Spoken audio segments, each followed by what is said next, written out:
Angalia mada. Sitaongea nje ya mada. Kwanza naanza na cyber crime. Hii cyber crime is speaker. Hii kitu kipitishwa.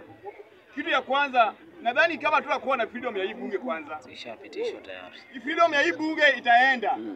Juu itakuwa itafika ile mahali ukisema tu kitu kidogo hivi kama huwezi support serikali utakujiwa. So hii cyber crime kwa hizo vitu zote yenye William Samoei Ruto alisign. Mimi hii ndio kitu naona itaniumiza kama mimi. Juu ikisainiwa ipitishwe niko sure hata 1 week siwezi maliza hapa nje. Nitakuwa huko ndani. So hii cyber crime William Samoei Ruto ukiipitisha kitu ya kwanza pia jua wewe hautakuwa president milele. Kuna wenye wanatafuta hii president. Mtu ya kwanza ni Fred Matiang'i. Unadhani Matiang'i alikuwa president na hii cyber crime ipitishwe? Uko safe? Kama ile ilikuwa interior security tu na kwa kitu yote na akimweka sauti yako unasikia wewe unaiba mtiani akiwa RCS ya education. Cyber crime itaumiza watu wengi. Juu Fred Matiang'i akiwa president, wewe ukuje utuzi Matiang'i kwa hii kamera. Matiang'i anaweza tuma kichwa yako.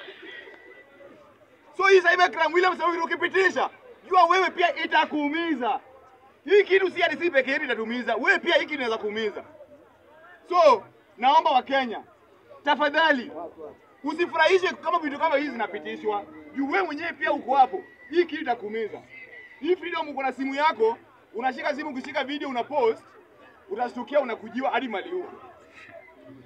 So kwa hizo vitu za William Samoei Ruto ilipitisha Mr. Speaker, mimi na hiyo kwa cyber crime.